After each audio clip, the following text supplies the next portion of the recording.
আর 5টা দিনের থেকে যেন শুক্রবারটা একদম আলাদা।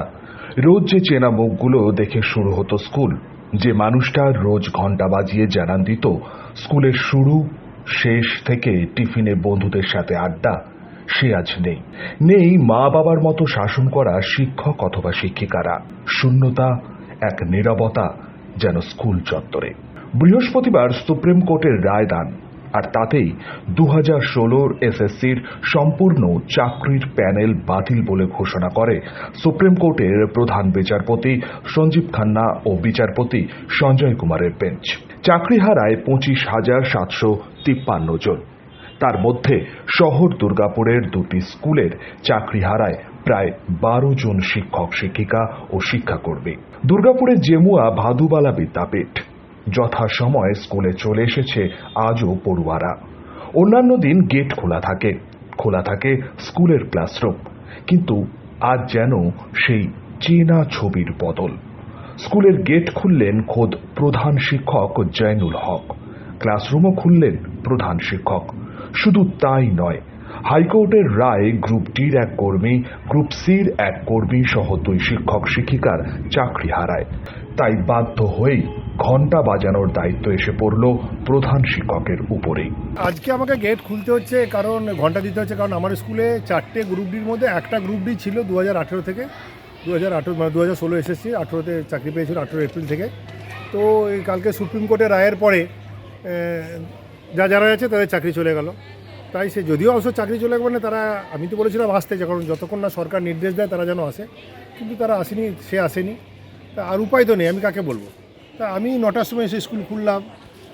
রুম শুধু গেট খোলা নাই, রুমের চাবিও আমাকে খুলতে হলো, ঘন্টা দিয়ে আমি করছি এটা। রোজ যে শিক্ষক ক্লাসে ঢুকে ক্লাস নিতেন, যারা পড়া না পারলে বকতেন, আবার স্নেহে আদর করে কাছে জড়িয়ে নিতেন, তারা আজ স্কুলে নেই। সুপ্রিম কোর্টের রায়ে কাজ হারিয়েছেন।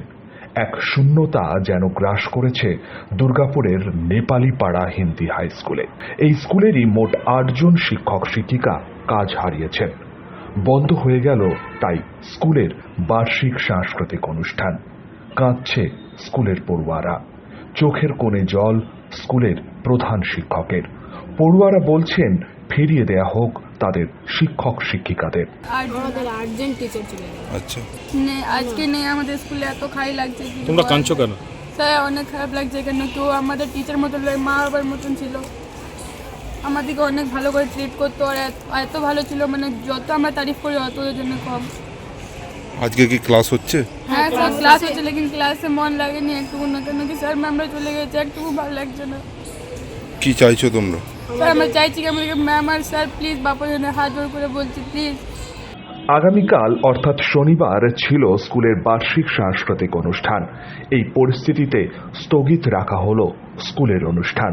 কাঁদতে কাঁদতে বলছেন স্কুলের প্রধান শিক্ষক। চেষ্টা করবো, আমি কি করতে পারি, কিছু করতে পারি। ক্লাস দেখুন, ক্লাস তো আমি ব্যবস্থা করছি, ক্লাস চলবে। আমি নেপালি পাড়া হিন্দি হাই স্কুলে কোনোভাবে আমি ডিস্টার্ব হতে দেবো না, কিন্তু ব্যাপার হচ্ছে কি এত যে কোয়ালিফাইড টিচার, যার কোনো দোষ নেই, স্বচ্ছভাবে চাকরি পেয়েছে।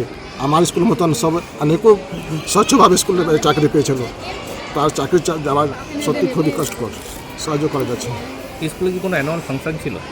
আগামীকাল ছিল, আমরা মানসিক ভাবে ভেঙে পড়ছি, সব বাচ্চারাও কাঁদছে, তো তাকে পোস্টপোন করা হয়েছে। কে টেন্ডেড কে নন টেন্ডেড তা আলাদা করা যায়নি, কিন্তু অযোগ্যদের জন্য মাশুল দিতে হলো যোগ্যদেরও। এর দায় কে নেবে? সে প্রশ্ন যেমন উঠছে, তেমনি স্কুলের শূন্য পদ পূরণ হবে কি করে, সে প্রশ্ন থেকে যাচ্ছে। তবে স্কুল ক্যাম্পাসে এখন শুধুই হাহাকার। সনাতন গড়াই, 99 নিউজ বাংলা, দুর্গাপুর।